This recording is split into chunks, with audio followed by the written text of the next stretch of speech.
욥기 29장 1절부터 7절까지 말씀입니다. 이제 욥의 마지막 말이 시작이 됩니다. 욥의 말은요, 옛날에 좋았던 시절을 추억하면서 우리식으로 얘기하면은 그때 그 시절이 참 좋았는데 하면서 과거를 회상합니다. 이 사람이 말이죠, 차를 타더라도요, 높여서는 타도 낮춰서는 못한다, 그런 말이 있어요. 좋은 차를 타던 사람이 한 단계, 두 단계 낮추어서 나쁜 차를 못 타요. 그러나 나쁜 차 타던 사람이 좋은 차 쪽으로는 계속 올라가서 탈 수가 있어요. 인생도 마찬가지입니다. 어려웠던 시절을 지나서 이게 잘 사는 시절로 돌아오면 아쉬움이 없는데, 잘 살다가 어느 날 그걸 다 잃어버리고 갑자기 가난이 찾아왔을 때는요, 인생을 살아가는 동안에 맺히는 한이 참 많아요. 지금 욥이 그런 거예요. 욥이 과거에 그 잘 나갔던 시절, 그 잘 됐던 시절을 이제 추억하면서 욥의 마지막 말이 시작됩니다. 자, 어떻게 말이 시작되는지 우리 한번 봅시다. 1절. 욥이 풍자하여 이르되, 원문이 이렇습니다. 또다시 욥이 그의 잠언을 들어 말하였다. 잠언이라는 것이 이제 마샬이라고 하는데, 그가 이제 깨달은 어떤 아주 훌륭한 지혜의 말, 이렇게 생각하시면 됩니다. 2절입니다. 나는 지난 세월과 하나님이 나를 보호하시던 때가 다시 오기를 원하노라. 원문을 보면 더 애절해요. 누군가 나에게 옛날 시절들을 가져다 줄 수만 있다면, 엘로하, 그분께서 나를 지켜주셨던 그 날들을 말이다. 지금은 하나님이 느껴지지 않아요, 그죠? 지금은 하나님께 기도해도 아무런 응답이 없었어요. 그래서 그 간절한 마음을 지금 담은 거예요. 누군가 나에게 옛날 시절들을 가져다 줄 수 있었다면.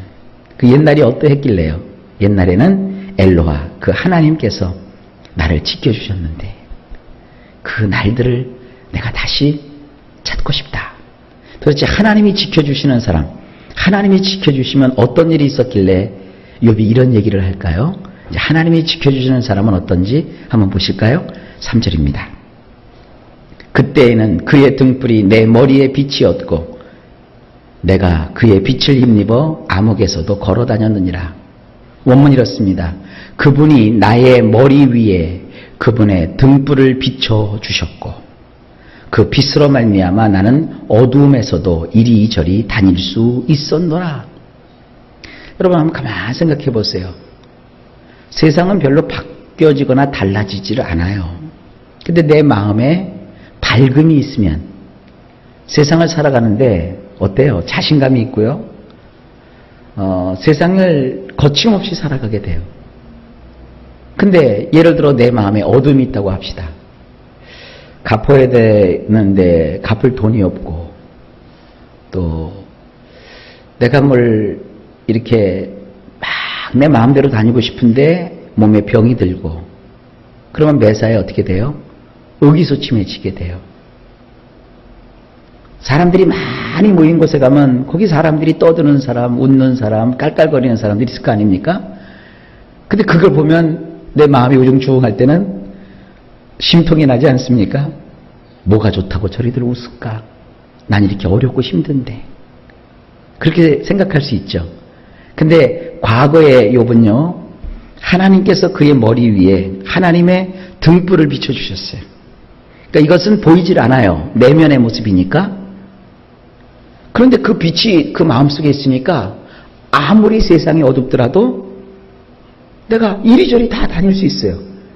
자신감이 있고 마음에 기쁨이 있고 확신이 있고 하나님이 비춰주시는 그 소망이 있기 때문에 거침이 없어요. 우리도 하나님의 은혜를 받으면 이런 삶을 살 수 있게 된다 하는 소망을 가져보기도 합니다. 하여간 그 시절이 있었어요. 4절. 내가 원기왕성하던 날과 같이 지내기를 원하노라. 그때에는 하나님이 내 장막에 기름을 발라주셨도다. 원문이 이렇습니다. 나는 내 것을 추수하던 날들 가운데 있었으면 좋겠다. 엘로하의 은밀하신 말씀이 나의 천막 위에 있었도다. 사람은요, 늘 씨만 뿌리지 않습니다. 그 여름에 농사 지어보신 분들 알지만 김 매는 작업이 쉽지가 않습니다. 허리가 휘어지잖아요. 아주 오래전입니다. 제가 20대에 목회를 처음 시작했을 때 그 시골에 신방을 갔어요. 근데 시골에 신방 갔는데 그 집이 그때 막 그 마늘을 이렇게 캘 때였어요. 그러니 가갖고 뻘쭘하게 예배만 드리고 올 수가 없잖아요. 그래서 마늘밭에 가갖고 생전 제가 무슨 농촌 일을 해봤어야죠. 보니까 쉬워 보이더라고요. 이렇게 툭툭툭툭 하면서 이렇게 하더라고요. 세상에. 쉬운 일이 어디 있어요. 막, 와. 그게 또 어렵다고 할 수도 없는 것이고요. 밤새도록 끙끙 앓았어요. 그거 조금 일했다고 말이죠. 그런데 그 시골에서 그 시골집을 지키며 농사 짓는 분들은 연세도 많이 드셨고 그랬는데도 어떻게 저 어렵고 힘든 일을 다 하셨을까 싶을 정도예요. 그러니까 여름에 늘 그렇게 김 매주고 또 어디 가서 이렇게 하는 것, 일하는 것, 그런 힘든 일만 있는 것은 아닙니다. 반드시 우리가 심어서 농사를 지으면 그것을 추수할 때가 있는 거예요. 그 추수할 때는 어때요? 어쨌든 신나죠. 나는 모처럼 가갖고 그 일해주는 게 싫지만 그 농사 짓는, 마늘 농사 짓는 분은 그날이 신나는 날이요. 왜? 그동안 몇 개월 고생해서 마늘 키워갖고 그날 마늘 캐는 날이거든요. 그러니까 그런 막 신바람이 나죠. 우리 인생에도 이렇게 추수할 날이 있는 거예요. 언제까지 맨날 고생만 하시겠어요? 여러분 보람을 가질 때가 있는 거예요. 그러니까 요번 그걸 생각하는 거예요. 나의 인생도 그렇게 추수하는 기쁨을 맛보았던 때가 있는데 그때가 언제일까? 그런 날들을 다시 만났으면 좋겠다. 그런 얘기입니다. 그리고 이건 참 굉장한 얘기예요. 엘로하의 은밀하신 말씀이 나의 천막 위에 있었다. 그때는 이제 천막을 짓고 살았단 말이에요. 욥 시대에는. 그러면 그 천막 위에 하나님께서 하시는 말씀, 누구나 듣는 말씀이 아니라 그에게만 말씀하시는 이 속삭이는 말씀, 하나님의 이야기가 그의 천막 위에 항상 있는 거예요. 그러니까 하나님의 말씀이 있는 거룩한 곳, 하나님의 말씀이 늘 왕성한 그 행복한 가정, 지금 그것을 욥이 추억하는 거예요. 그때 그 시절 하나님이 도와주시고 하나님의 그 말씀의 깊은 은혜를 깨닫고 이 그런 시간, 그때를 그가 회고하는 거예요. 그 다음에 5절입니다. 그때에는 전능자가 아직도 나와 함께 계셨으며 나의 젊은이들이 나를 둘러 있었으며, 원문을 보면 줄곧 여호와께서 나와 함께 해 주셨고 나의 어린 자녀들이 나를 빙 둘러 있었도다. 뭐 완벽한 거죠. 누가 함께 하세요? 전능하신 그 하나님이 나와 늘 항상 줄곧 언제까지나 함께 하여 주셔요. 우리가 하나님 앞에서 영적으로 충만해가지고 하나님의 그 임재를 막 느끼면요, 세상 부러울 게 없어요. 겁날 게 없어요. 하나님이 막 느껴지면요. 저도 여러분들이 그렇게 되기를 축복합니다. 하나님이 막 느껴지는 거예요. 근데 고난을 받으면 그게 안 느껴져요. 그게 미치는 거예요. 비 오는 날 비행기를 타면요, 밑에 비행기가 이륙할 때는 비가 막 오고 우중충해요. 근데 그 비를 내리는 그 구름을 뚫고 비행기가 하늘 높이 올라가면 그 하늘은 햇빛이 쨍쨍거려요. 대단한 일입니다. 그래서 얼마나 마음에 큰 기쁨과 은혜를 받는지 몰라요. 인생 가운데 비가 내린다 할지라도 나의 인생 저 비구름 위에는 하나님의 그 환한 미소와 밝음이 있는 거예요. 그때 그 시절에는 어두움이나 비가 없고 그 밝은 하나님만 계속 나에게 비추셔서 그걸 내가 만끽하며 느낄 수가 있었어요. 그런데 고난과 시련과 환난의 먹구름이 끼니까 그게 이제 안 느껴지는 거예요. 하나님이 안 계신 게 아니라, 다시 한번 얘기합니다. 태양이 사라진 것이 아니라 태양은 있지만 다만 그 태양 밑으로 먹구름이 몰려와서 비가 내릴 뿐이에요.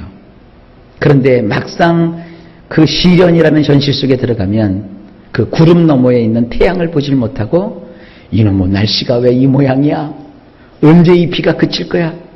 요번 주말 지나면 비 그친대요. 태양은 거기 있는 거예요. 근데 시련의 순간에는 그 하나님이 느껴지지 않는 거예요. 그 시절, 지금은 죽은 자녀들이지만 그때 그 살아있는 자녀들이 내 천막 주변으로 또 내 주변으로 아이들이 빙 둘러 있었어요. 부모에게 있어서 가장 큰 행복이 뭡니까? 자녀들 잘 되는 거 아닙니까? 그렇죠. 자녀들이 잘 되고 시집장가 잘 가고 공부도 잘하고 손주 손녀들 보면서 결혼을 해서 서로 다복하게 지내고 그게 그 부모된 자들의 기쁨 아니겠습니까? 욥은 그러한 행복한 시절을 회상하고 있는 거예요. 그 모든 것이 다 하나님의 은혜로 된 것임을 고백하고 있는 거예요. 6절 젖으로 내 발자취를 씻으며 바위가 나를 위하여 기름 시내를 쏟아냈으며 저는요 이것을 원문으로 보면서요 그래 맞아 하나님이 축복하신 사람은 이런 물질적인 풍요를 받을 수 있구나 하는 것을 느끼면서 이 말씀을 얼마나 감사했는지 몰라요. 자, 그 말씀 원문에 있는 대로 한번 읽어볼게요. 내가 다니는 데마다 우유 크림으로 흠뻑 젖었고 바위라도 내가 있는 곳에서는 기름을 수로처럼 쏟아냈도다. 이 우유 크림이라고 하는 것은 엉긴 젖이라고도 번역이 되는데 그 고대인들은요 이 우유 크림이 굉장히 고급스러운 것이에요. 우리는 이런 식으로 얘기하면 됩니다. 집안에 우환이 끼면 장맛이 써진다고 그러죠. 그런 말 들어보셨죠? 집안이 잘 되는 집은요 장맛이 맛있대요. 어떻게 참 신기하죠? 여러분 실제로 남들 이렇게 초청해갖고 집에서 된장 이렇게 끓여줘 보세요. 그 사람들이 어휴 이 집 된장은 왜 이렇게 맛있어? 그 집 잘 되는 집이요. 그런 거 뭐 시험을 해보면 웃기는 얘기지만 우리에게 있어서 된장이 있다고 한다면 이 고대 욥의 시대에는요 이 엉긴 젖 우유 크림이 있어요. 그런데 그가 다니는 데마다 이 텐트를 치고 옮겨 다니는 베두인족이기 때문에 옮겨 다녔단 말이에요. 근데 가는 곳마다 우유 크림이 흠뻑 젖어 있어요. 그 우유를 뭐 마트 가서 사는 게 아니라 양을 키워갖고 양젖을 짜는 거거든요. 근데 그 양이 얼마나 포동포동하고 토실토실하게 살이 오르고 젖이 탱탱 불었는지 그냥 가는 곳곳마다 잘 되는 거예요. 여러분 하나님께서 우리의 인생 가운데 축복을 주시면은요 장소 불문하고 뭐 업종 불문하고 그냥 가는 곳마다 손대는 곳마다 엉긴 젖이 막 흠뻑 젖는 거예요. 이 값비싸고 좋은 것이 막 넘치는 거예요. 딱딱한 바위를 만나도 걱정할 것이 없어요. 바위 속에서도 뭐가 나오느냐? 기름이 막 쏟아져요. 물은 신선함을 주지만 기름은 굉장히 비싼 거예요. 이 기름이라는 것은 값지다라는 뜻이에요. 그 기름이 어떻게 쏟아져요? 수로처럼 쏟아져요. 이걸 다른 얘기로 하면은 우리 인생에 있어서 요즘은 기름이 뭡니까? 돈입니다, 돈. 기름 쳐야 부드러워지듯이 돈 주면 부드러워질 것이 어디 있습니까? 그죠? 지금은 물질 만능 시대가 되었지만 옛날에도 마찬가지예요. 그런데 남들은 안 된다 하는데 내가 손대면 거기서 막 뭐가 쏟아져요? 돈이 쏟아져요. 그러니까 내가 가는 곳마다 그냥 이것도 돈, 저것도 돈, 이것도 돈. 새벽이지만 이것도 아멘 하셔도 되지 않겠어요? 이런 게 뭐냐? 이게 물질의 축복을 받는 모습들이에요. 한번 열리면 이렇게 돼요. 이거 왜 자꾸 제가 이렇게 말씀드리냐 하면 제가 뭐 물질에 환장한 목사가 아니라 이런 꿈을 가지고 여러분 자녀들을 위해서 축복하는 기도 해주시란 말이에요. 하나님 내 자녀 돈 많이 벌게 해주세요. 하나님 뭐 잘 되게 해주세요. 이렇게 기도하는 것보다 저렇게 멋지지 않습니까? 내 자녀 가는 곳마다 우유 크림이 흠뻑 젖게 하시고 인생의 바위를 만나더라도 거기서 늘 기름이 수로처럼 쏟아지는 인생 되게 하옵소서. 얼마나 멋진 기도입니까? 여러분 꼭 그렇게 되실 수 있길 바랍니다. 하나님 일마다 잘 돼요. 이게 만사형통이에요. 그리고 모든 일에 있어서 물질의 풍요를 얻게 돼요. 이것이 하나님이 주시는 물질의 축복입니다. 이런 시절이 욥에게 있었다. 지금은 아니라 이것이죠. 그래서 거기서 욥의 비극이 있는 거예요. 자, 오늘의 마지막 구절입니다. 7절. 그때는 내가 나가서 성문에 이르기도 하며 내 자리를 거리에 마련하기도 하였느니라. 우리말로 보면 조금 애매하게 되어 있는데 원문이 이렇습니다. 내가 외출하여 도성의 성문에 당도하면 드넓은 광장 안에 내가 앉을 자리가 마련되었느니라. 그 고대 사회에서 큰 성이 있으면 그 성에 보면 들락달락하는 대문이 있어요. 사람들이. 들락달락하는 사람들이 있는 그와 같은 곳이기 때문에 거긴 넓은 광장이 있어요. 사실 그래요. 교회가요. 이 예배실도 커야 되지만 출입구도 커야 돼요. 예배 마치고 나서 그 교회 로비가 널찍해야 사람들이 예배 마치고 거기서 뭐 서로 대화도 하고 교제도 하고 그러잖아요. 그것처럼 그 성에 보면 성문이 있는데 그 성문에는요 큰 광장이 있어요. 근데 무슨 행사가 있었나 보죠. 외출해서 가보면 거기에 이 욥이 앉을 자리가 마련되어 있는 거예요. 무슨 여러분 큰 단체 행사를 하게 되면은 귀빈석을 따로 마련해 놓죠. 그 귀빈석에 보면 거기 앉아야 될 사람들의 이름이 다 이렇게 붙어 있어요. 시시한 사람은 거기다가 안 앉혀요. 유명한 귀빈을 거기다 앉히는 거예요. 그러니까 욥은 인간적으로도 성공을 했어요. 사회적으로도 성공을 했어요. 그가 어딜 가면 그 사람이 앉을 수 있는 자리가 특별하게 마련되어 있어요. 대단한 사람입니다. 이런 대단한 사람이 하나님을 경외하고 하나님을 얼마나 독실하게 믿었는지 몰라요. 어떤 사람은 그렇습니다. 그 신앙이라는 것은 가난한 사람, 못 사는 사람, 못 배운 사람들이 갖는 것이다. 천만의 말씀이요. 지체 높은 사람, 신분 귀한 사람, 이런 사람들도 오늘날 얼마든지 하나님을 경외하고 살고 있습니다. 그 중에 대표적인 것이 누구냐? 욥이라는 사람입니다. 그랬던 욥을 하나님께서 인생 시련으로 완전히 뒤엎어버리시죠? 그러니까 이게 참 시련이라는 게 그런 거예요. 여러분, 자, 이제 또 욥의 마지막 얘기를 우리가 이제 시작을 했습니다. 앞으로도 여러 장에 걸쳐서 그 얘기들을 우리가 하나씩 들어갑시다. 욥의 과거는 참 좋았어요. 자, 오늘 여기까지입니다. 오늘도 하루가 시작되었습니다. 일마다 때마다 주께서 평강 주시고 하는 모든 일들마다 형통하게 이끄시기를 바랍니다. 여러분 가는 데마다 그 우유크림이 흠뻑 젖게 해시고 또 바위가 정말 값진 기름을 물처럼 수로처럼 쏟아내는 이 놀라운 인생의 축복이 있기를 예수님의 이름으로 간절히 축원합니다.